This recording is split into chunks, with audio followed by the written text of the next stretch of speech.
புதைக்கப்பட்ட வரலாறு.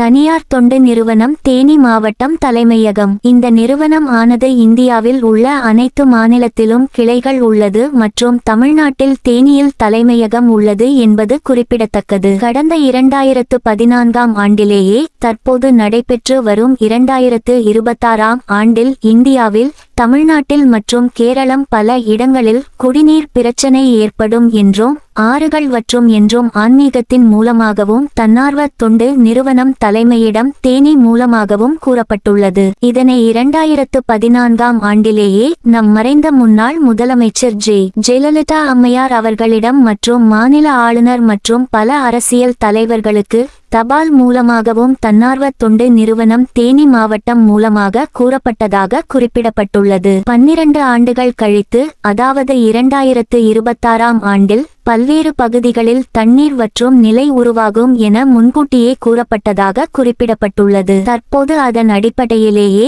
பல இடங்களில், குறிப்பாக வகாய் டேம் சார்ந்த பகுதிகளில் தண்ணீர் பற்றாக்குறை மற்றும் வற்றும் நிலை காணப்படுவதாக தெரிவிக்கப்படுகிறது. கடந்த 2014ஆம் ஆண்டு அன்று வைகை டேம் அணையை தூர்வார் செய்து சுத்தம் படுத்துவதற்கும் அன்றைய நாளிலே தனியார் தொண்டு நிறுவனம் தேனி மாவட்டம் முன் வந்தபோது இதை செய்யவிடாமல் ஆட்சியாளர்கள் மற்றும் அதிகாரிகள் தடுத்து விட்டார்கள் என்பது குறிப்பிடத்தக்கது. மேலும் பல்வேறு விஷயங்கள் குறித்தும் ஆன்மீகத்தில் கூறப்பட்டுள்ளதாக குறிப்பிடப்படுகிறது.